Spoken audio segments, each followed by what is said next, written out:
Según la historia oficial, Dolph, lo llamaremos así por las restricciones de YouTube, con las tropas soviéticas soplándole las orejas, sabiendo que Alemania iba a caer, desde el 22 de abril de 1945 ya se mostraba más relajado, porque había tomado la resolución de poner fin a su vida junto a Eva, su pareja. Eso mismo anunció a todos los que estaban en el escondite en Berlín, a 15 metros bajo tierra, y permitió que la mayoría escapara. El 29 de abril contrae matrimonio con Eva y el 30 se despide oficialmente de los demás habitantes del escondite. Luego del saludo, recorrieron algunas habitaciones, despidiéndose de otras personas para ir después a su habitación privada. Allí, Dolph se disparó y Eva ingirió una dosis de veneno. Luego, los cuerpos fueron incinerados. Como dije anteriormente, esta es la versión oficial de la historia. Pero lo que no sabe la mayoría de la gente es que hasta la fecha en que esa versión oficial salió a la luz, el dato que se manejaba era que Dolph había escapado, pues no se había encontrado evidencia alguna de su paso a mejor vida. Como analizaremos en este video, siguiendo al libro que vemos en pantalla de Abel Basti, hasta ese momento eran los soviéticos los que sospechaban no solamente de que Dolph aún estaba con vida, sino que los Estados Unidos e Inglaterra lo habían ayudado a escapar. Es que quizás detrás de cámaras se estaba planeando entre alemanes, norteamericanos y británicos una de las farsas más impresionantes de la historia, que implicaba no solo detener el avance del sino también obtener, por un lado, una ayudita para la terminación de la fabricación del dispositivo que despedazaría a Japón, por otro lado, realizar la fuga de cerebros del partido de Dolph hacia otros países y, obviamente, llenarse los bolsillos de dinero y poder antes y después de la segunda gran contienda. Sin embargo, desde muy chicos se nos enseñó que los partidarios de Dolph y los norteamericanos eran enemigos, y que aquel, manteniendo su honor, acabó voluntariamente con su vida el 30 de abril de 1945 a las 15:30 horas. Hoy vamos a ver, como es costumbre de este canal, una versión muy distinta de la historia, porque si hay algo que no podemos es conformarnos con la historia oficial. Mi nombre es Maxi y esto es Expartax. Bienvenidos nuevamente a este canal de investigaciones, historicismos, filosofías, pensamientos y sobre todo de grandes dudas. Bienvenidos a Expartax.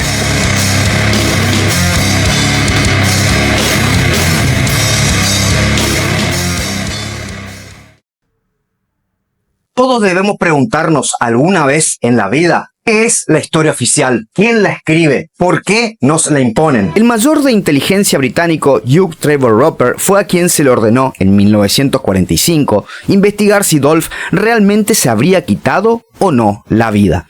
Como resultado de tal labor, aquel expidió un informe que aseguró que este, a pesar de los consejos de sus subordinados de que escape, se habría quitado la vida en el escondite en Berlín. Supuestamente, una vez que la pareja saludó a todos los presentes en el escondite, como vimos anteriormente, se retiraron a sus aposentos. A los 5 minutos se escuchó un disparo. Luego entraron a la habitación los subordinados del mismo, encontrándolo a él con el rostro lleno de sangre y a ella tendida en el diván con mucho olor a cianuro. 2 hombres de la SS envolvieron el cuerpo de Dolph con una manta y lo llevaron al jardín junto al cuerpo de su esposa, donde prendieron fuego a ambos. En un cráter que dejó una explosión, fueron enterrados los cuerpos incinerados. La noticia. Como dijimos anteriormente, según la historia oficial, Dolph se quitó la vida en el escondite el 30 de abril de 1945. Horas después se enviaron 2 telegramas informándole de su designación al sucesor de Dolph. Pero llamativamente nada dice de la de aquel. Recién al día siguiente se informó al sucesor sobre ese evento. ¿Por qué se enviaron esos 2 telegramas sin comunicar esa novedad? ¿Y por qué se esperaron 24 horas para enviar la información más importante de todas? No solo eso es lo llamativo, sino también que en ese tercer comunicado no se menciona al sino simplemente se indica que el dio ayer a las 15:30 horas. Una vez asumido el poder, el sucesor dio a conocer la noticia al mundo del final de Dolph, pero nuevamente no se habló de su sino que textualmente dijo: el ha encontrado la muerte de los héroes, luchando hasta su último aliento. El 2 de mayo, y ya con las tropas soviéticas encima, Alemania firmó la rendición en Berlín. Y durante esas primeras horas, la agencia oficial soviética ya contaba con información sobre lo que se encontró dentro del escondite, por lo que contestó el comunicado del sucesor de Dolph, cuestionando la veracidad de su contenido, diciendo: "Este anuncio no es más que uno de los trucos corrientes de los..." La designación del sucesor de Dolph encierra un dato muy importante a tener en cuenta. Aquel era jefe de la Armada y experto en submarinos, precisamente el vehículo por medio del cual podría escapar Dolph. Stalin, líder de la Unión Soviética por esos años, pedía la captura con o sin vida de Dolph. En su tarea de inspeccionar cada centímetro del escondite, los soviéticos se toparon nada más y nada menos que con algunos de los tantos dobles de Dolph, pero ese tema lo hablaremos más adelante. Mientras rastrillaban, también entrevistaban a sobrevivientes alemanes, entre ellos al médico alemán Fritzsche, quien declaró que Dolph se habría suicidado. Era la primera vez que se divulgaba esta causa como la causa de la de Dolph. El mismo 2 de mayo, el entonces presidente de los Estados Unidos, Harry Truman, declaró que estaba realmente...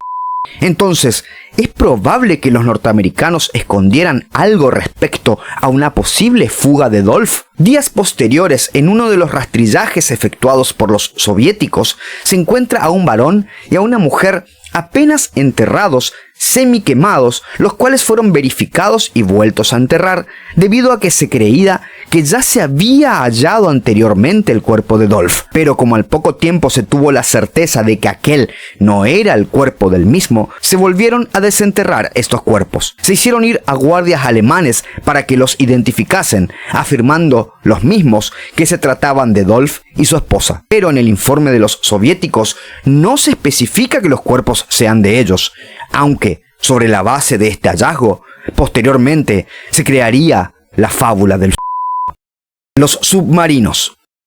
El 9 de mayo los alemanes se rindieron definitivamente. Mientras Alemania se rendía, el líder reemplazante de Dolph ordena formalmente la suspensión de actividades a los submarinos, pero los que zarparon antes de esa directiva continuaron cumpliendo tareas secretas hasta varios meses después de esa orden. Contradicciones oficiales. En esos momentos, el poder político soviético dudaba de cierta coalición entre los gobiernos norteamericanos y británicos con respecto a los... Y es que la Unión Soviética jugaba una carrera contra Norteamérica e Inglaterra en el intento de quedarse con científicos y tecnología, pero los primeros parecieron ganarles de mano. Fue entonces cuando los soviéticos comenzaron a vociferar que Dolph estaba escondido con la ayuda de Londres. A su vez, se venía acercando la fecha en que se llevaría a cabo el juicio contra los criminales de guerra, es decir, el juicio de Nuremberg.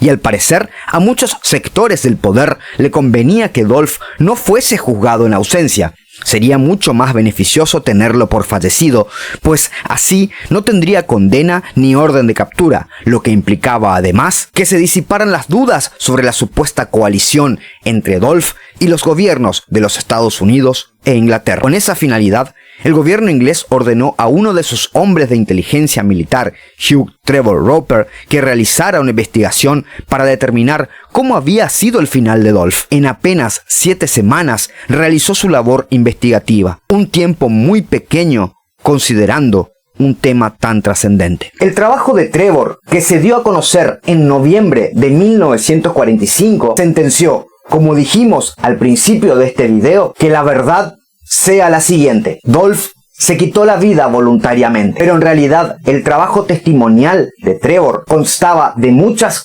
inconsistencias y contradicciones, pues no solamente la mayoría de las personas entrevistadas no habían visto los cuerpos de Dolph y Eva, sino que además muchos difieren sobre el lugar donde Dolph se había efectuado el disparo, dónde se habrían encontrado los cuerpos, la manera en que perecieron, la fecha de tal evento y la incineración de los cuerpos, entre otras cosas. Además, ningún testigo directo estuvo presente en el momento del supuesto disparo y, más aún, muchos de los que declararon ni siquiera fueron testigos presenciales de los otros eventos, por lo que, está de más decir, sus dichos no tienen fuerza para crear verdad, por lo que declarar como fallecido a alguien en base a pruebas incompletas e inconsistentes sería inadmisible. Pero, como veremos enseguida, poco importó este concepto legal. Es posible entonces, en base a estas apreciaciones, que se podría tratar de que los supuestos testigos hayan sido preparados para decir que Dolph se quitó la vida, cuando en realidad estaban escondiendo su fuga, o bien el escape ya se haya organizado a la forma de compartimientos estancos, es decir, cada grupo que trabajó en el plan no tenía idea de la tarea de los demás grupos. Gracias al informe de Trevor, y a pesar de que existieron datos que contradecían esas apreciaciones, como el informe Nordon, Dolph fue excluido del juicio al aceptarse que había fallecido. No era novedad el conocimiento de que Dolph tenía sus dobles. Los mismos solían cubrirlo en los actos en los cuales él no tenía que dar discursos, y más aún después del atentado que sufrió en 1944, más conocido como Operación Valkyria. Ellos habían sido entrenados y hasta modificados sus dentaduras y sus cuerpos. Así, uno de ellos podía servir de su reemplazo esos últimos días en el escondite, y hasta sacrificarse por aquel. El autor cree que se hizo gran hincapié en la dentadura de los mismos para que las mismas sean idénticas a la de Dolph. De hecho, uno de los soviéticos que vio el cuerpo de uno de los dobles dijo que se le habían salido los dientes y los tenía puestos junto a la cabeza. El viaje. Como dijimos anteriormente, y este es un hecho que hasta la misma historia oficial lo admite, durante las últimas semanas de abril de 1945 entraban y salían aviones de Berlín sin que se sepa cuántos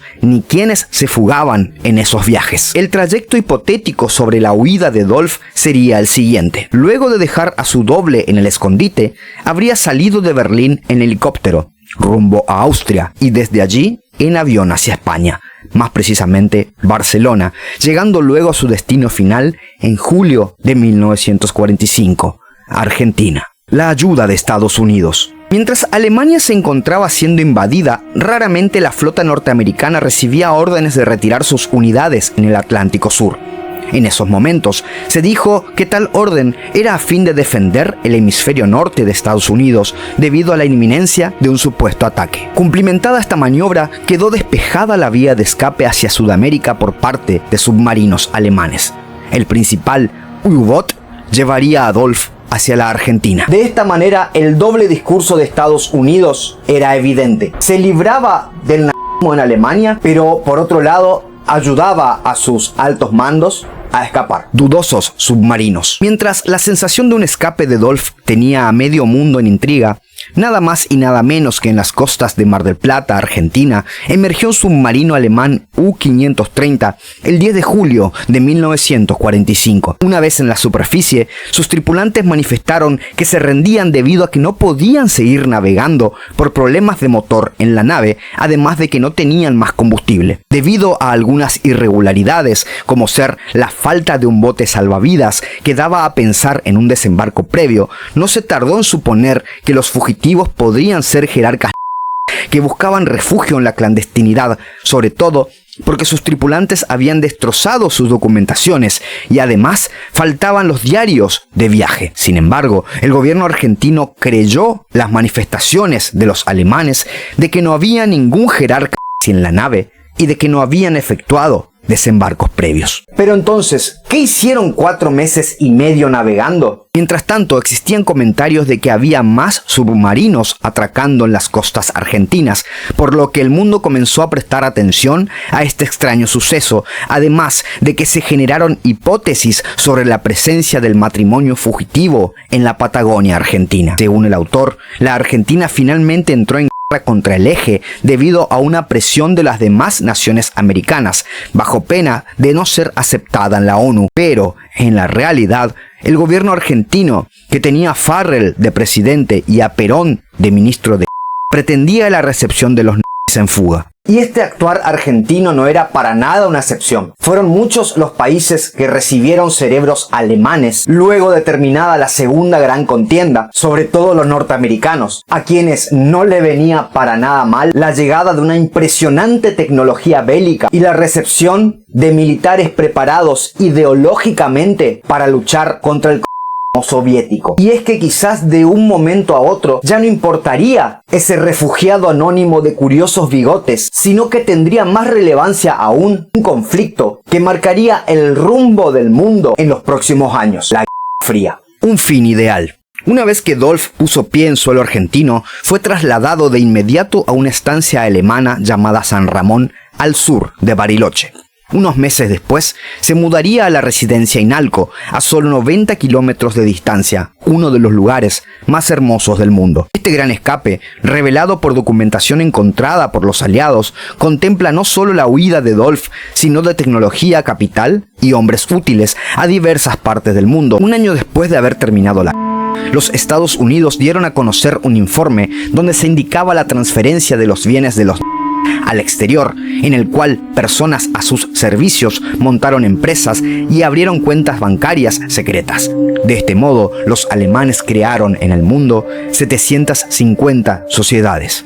Al final del video, volveremos con este tema. Un amor secreto. Es que los norteamericanos frenaron el avance de sus tropas para que sean los soviéticos los primeros en llegar al escondite, y de esa manera no solamente se posibilitaba la fuga de los alemanes, sino que todas las dudas acerca de lo ocurrido en el escondite recaerían sobre los soviéticos. Por otro lado, Dolph pretendió, y efectivamente lo logró, establecer un quiebre entre las dos potencias aliadas del momento, Estados Unidos y la Unión Soviética. Eso le facilitaría negociar la paz con el primero, pero solo iba a lograr eso con un final bomba. Si hasta aquí los desconocedores de toda esta historia se sintieron sorprendidos, lo que narraré a continuación los dejará atónitos. Ya casi al final de se había paralizado por parte de los Estados Unidos la suspensión del proyecto de fabricación de la gran entre otras cosas, porque no había suficiente y no se encontró el método correcto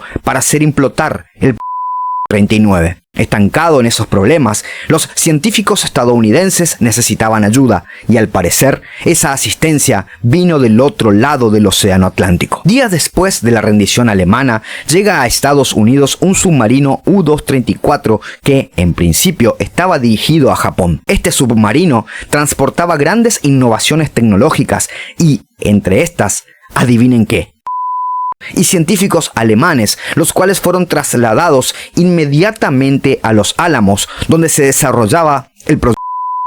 Los norteamericanos ahora tendrían su y a unos científicos locos que les darían la clave para hacer detonar la fusibles infrarrojos, los cuales también habían traído en el submarino. Estos datos recién fueron desclasificados en 1983 por parte de los Estados Unidos. El mismo Oppenheimer había dicho, luego de que Japón se rindió, que se había utilizado una que los alemanes ya habían probado y que no había nada que investigar, solo usarla. El plan de escape. El 10 de agosto de 1944, en Estrasburgo, se reunieron altas personalidades para decidir cómo continuarían sus actividades una vez caída Alemania. La nueva estrategia consistiría en reemplazar las armas por una red financiera mundial. Estas medidas finalmente se cumplieron. Empresarios colocaron sus compañías en el extranjero, como ser Siemens, Volkswagen, BMW, entre otras. También se transfirieron fondos, haciéndose pasar los mismos por negocios legítimos a cuentas bancarias secretas y a empresas españolas,